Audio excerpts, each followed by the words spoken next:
இருந்தாலும் டே அண்ணா இது உனக்கே நியாயம் இல்லையா அப்படின்னு கேட்டுட்டு ஒருத்தர் அடுத்து ரெடியா உட்கார்ந்துருக்காரு.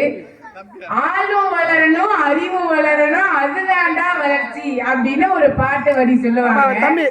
ஆனா ஆளும் வளரணும் அறிவு வளரணும்ன்றத விட ஆளு வளரனாலும் அறிவு வளர்ந்துருக்கு பாருங்க, அது மாபெரும் வளர்ச்சி. அப்படிப்பட்ட ஒரு வளர்ச்சியை கொன்றவரு யாழமுதன். இந்த யாழமுதனை வந்து பேச அழைக்கிறோம். யாழமுதன் அக்கா அவனுக்கெல்லாம் தீர்ப்பு சொன்னீங்க என்கிட்ட பேசாதீங்க அப்படின்னு சொல்லிட்டு போயிடுவான். நீங்க ஊர் மக்கள் எல்லாம் கோச்சிக்கிட்டீங்கன்னு அவன் சொல்லுவான். இவன் சொல்லுவான் பாருங்க, அடுத்து நான் கோச்சிக்குவேன்னு. மொழிகளுக்குள் உலகினிலே மூத்தவளாய் திகழ்ந்து வழி மொழிகள் பல வகுத்து வரு மொழிகள் வளம் குவித்து எழிலுருவாய் இறந்திருவாய் இறங்கி இன்ப தமிழர்களின் விழிகளுக்குள் ஒளிர்மணியாம் வியன் தமிழை போற்றி ஆயாளமுதனாகிய நான் உங்கள் அனைவரையும் வணங்கி மகிழ்கிறேன். நடுவர் அவர்களே, நம்ம தளிர்மதியன் ரொம்ப நல்லா பேசிட்டு போயிட்டாரு. ஆனா அதுல ஒரு வருத்தம், எல்லாத்தையும் தப்பு தப்பா சொல்லிட்டு நகரம்னால நரகன்ற ஒரு ஃபீல கொடுத்துட்டு போயிட்டாரு. நடுவர் அவர்களே, நகர வாழ்க்கை ஒன்றும் நரக வாழ்க்கை இல்லைங்க, அது ஒரு நாகரிக வாழ்க்கைங்க. நடுவர் அவர்களே, நான் உங்ககிட்ட ஒரு கேள்வி கேட்கட்டுமா? கேளுங்க. பெரும்பாலும் ஆண்கள் எல்லாரும் இடது கையில தான் வாட்ச் கட்டுறாங்க, பெண்கள் எல்லாரும் வலது கையில தான் வாட்ச் கட்டுறாங்க. ஏதாவது காரணம் இருக்குல்ல? என்ன காரணம்? என்ன காரணம்? அதெல்லாம் உங்களை மாதிரி மூளை உள்ளவங்களுக்கு தான் தெரியும். டயம் பார்க்கத்தாங்க. நான் நடுவர்களே நினைச்சேன் நான் நீ வந்தவே. அது மாதிரி கிராமத்துல இருக்கிறவங்க மட்டும்தான் வேர்வை செஞ்சு உழைக்கிறாங்களா? அப்புறம் என்ன நகரத்துல இருக்கவங்க மட்டும் வேலைக்கு போயிட்டு தூங்கி எந்திரிச்சு சம்பளம் வாங்கிட்டு வராங்கன்னா? ரெண்டு பேருமே உழைக்கிறாங்க.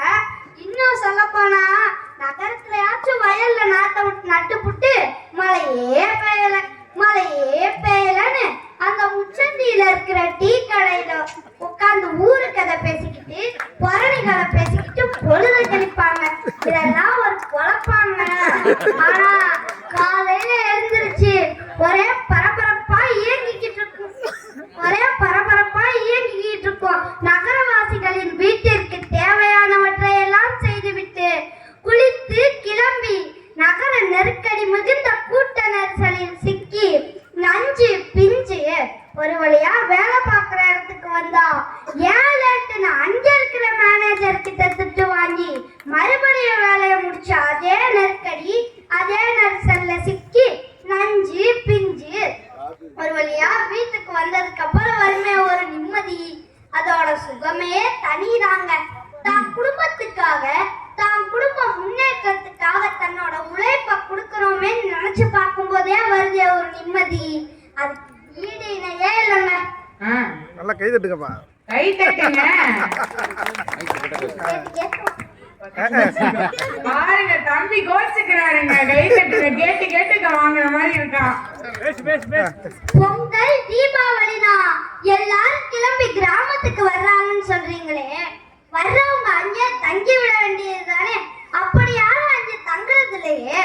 வந்தா அதே ஆலமரம், அதே அரச மரம், அதே முச்சந்தியில இருக்கிற பார்த்ததையே பார்த்துக்கிட்டு இருக்கிறது. சரி, அதை விடுங்க.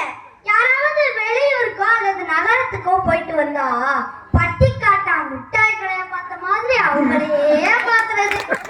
அங்க இருக்கும் போதெல்லாம் பத்தெல்லாம் ஓம குச்சி ஆட்டம் கண்ணங்கரேன்னு காக்கா மாதிரி இருந்தாண்டி. இப்ப பாருடி நல்ல ஸ்டைலா சிவப்பா ஹீரோ மாதிரி இருக்காதுன்னு சொல்றது. இதெல்லாம் இன்னைக்கு நடந்துகிட்டு தானே இருக்குது நடுவர் அவர்களே.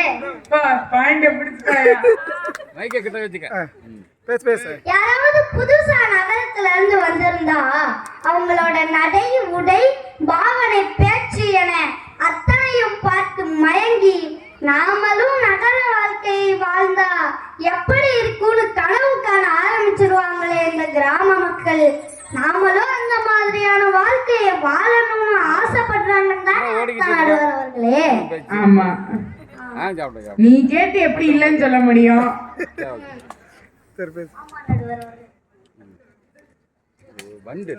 நம்ம தளிர்மதியன் சொல்றாரு, சிலிண்டர் தீர்ந்து போயிடுச்சுன்னா விறகடுப்பை வச்சு பத்த வைப்பாராம். விறகடுப்பை பத்த வைக்கும் போது அந்த புகை மூக்கு வழியா ஏறி காது வழியா வெளியில வந்து மயக்கம் போட்டு விடுகிறதுக்கா? இதெல்லாம் தேவையான நமக்கு. நடுவர் அவர்களே, நீங்க நைட்டு 2 மணிக்கு பிரியாணி சாப்பிட்டுருக்கீங்களா? இங்கிட்டு திரும்பி பேசு. சென்னையில ஒரு தடவை சாப்பிட்டுருக்கேன். இங்க ஆனா ஆடியன்ஸ் பார்த்து பேசு. இந்த மாதிரியான கிராமத்து ஆளுங்களோட சேர்ந்தா உங்களுக்கு இந்த மாதிரியான வாய்ப்பெல்லாம் கிடைக்குமாங்க? இங்க எங்க கூட வந்தா என்ன வேணாலும் எப்ப வேணாலும் சாப்பிடலாம். ஆனா காசு மட்டும் நம்ம திரவியராஜ் அங்கிள் கிட்ட வாங்கிட்டு வந்துருங்க.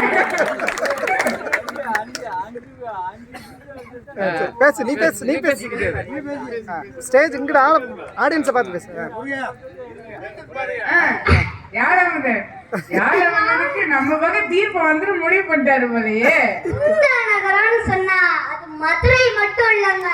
இன்றைக்கு தமிழ்நாட்டில் இருக்கிற எல்லா நகரமும் தூங்கா நகரம் தாங்க. போட்டோ பிடிச்சு ஃப்ரேம் போட்டு வைக்க இடம் தாங்க கிராமம். போட்டி போட்டு முன்னேற இடம் தாங்க நகரம். இந்த கிராமத்துல எப்ப பார்த்தாலும் சண்டை சச்சரவு தாங்க. வாய்க்கா சண்டை, வரப்பு சண்டை, சொத்து பிரச்சனை, சாதி பிரச்சனைன்னு சண்டையா வரும்.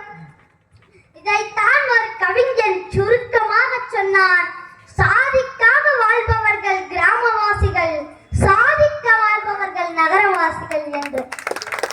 அந்த கவிஞன் யார் என்று தெரியுமா நடுவர் அவர்களே? யார் யாருன்னா